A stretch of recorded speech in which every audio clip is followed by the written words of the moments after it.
આજથી UN Mehta institute of કાર્ડિયોલોજીએ આપણે પીડીયુમાં satellite centre start કર્યું છે અને આજથી જ કાર્ડિયાક ઓપીડી સ્ટાર્ટ કરવામાં આવી છે. આ સુવિધા મેડમ કોને કોને મળશે? સૌરાષ્ટ્રવાસીઓને શું લાભ થશે? આ સુવિધા માટે પહેલા દર્દીને ક્યાં જવું પડશે?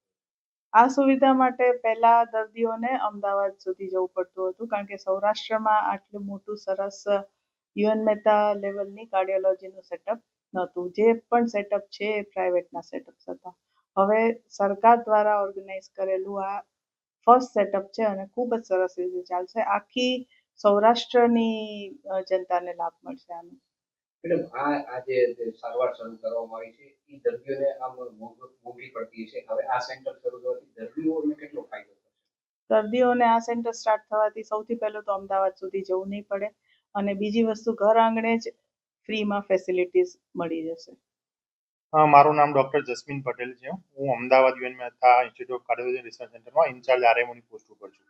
તો વાત કરીએ, રાજકોટમાં પણ આપણું એક સેન્ટર શરૂ કરવામાં આવ્યું છે. ક્યાં સેન્ટર શરૂ કરવામાં આવ્યું છે? દર્દીઓને શું ફાયદો થશે? શું શું સારવાર કરવામાં આવશે અને ટાઈમિંગ શું રહેશે? દર્દીઓને તો પહેલા 9 થી 5માં અહીંયા ફર્સ્ટ ટાઈમ ઓપીડી શરૂ કરવામાં આવી રહી છે અને જે અમદાવાદ દર્દીઓ આવતા હતા જેના કારણે દર્દીઓને ખૂબ તકલીફ પડતી હતી આવવા જવામાં, એ અહીંયા ખૂબ ઘર આંગણે એમને ફ્રીમાં સારવાર થઈ શકશે એમની. સાથે સાથે વાત કરીએ કયા કયા પ્રકારની સારવાર થશે અને સ્ટાફની વાત કરીએ તો કોણ કોણ અહીંયા ઉપસ્થિત રહેશે?